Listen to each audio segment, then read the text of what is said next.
Welcome back, General.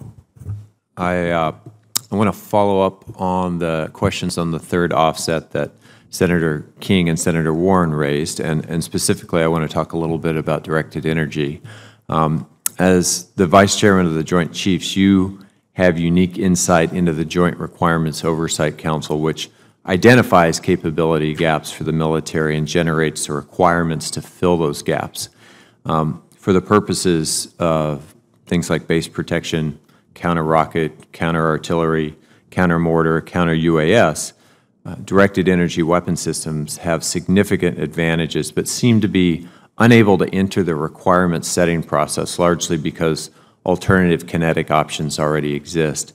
What do you think is preventing the transition of these technologies to the warfighter? Is it simply the pursuit of perfection over fielding something today, or are directed energy weapons being held to a different standard? Thank you for the question, Senator. I don't believe they're being held to a different standard. The introduction of directed energy weapons into particularly defensive capabilities has proven a difficult task in order to produce the power and the concentration of energy on targets to destroy them, particularly artillery and ballistic missiles. We have had significant progress in the counter-unmanned aircraft systems area in bringing directed energy weapons into either defeating the sensors or defeating the actual aircraft themselves.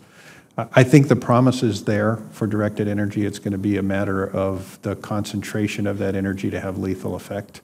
And so back to your original point, I do not believe we're holding the directed energy technology to a different standard, but we need to continue to investigate whether or not it does give us the advantages that the technology advocates promise, specifically with respect to the necessity to kill an incoming kinetic vehicle.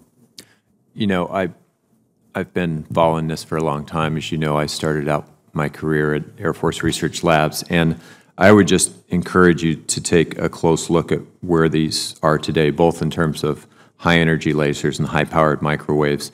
You know, once you see artillery shells shot out of the sky, unmanned aerial vehicles, I think we're at a point today where this is ready for prime time, as opposed to continuing to chase perfection. And I think that the solutions that it offers avoid many of the collateral damage issues that inherently plague kinetic munitions and missiles. So I would just urge you to sort of stay at the cutting edge of what we can offer right now within this technology.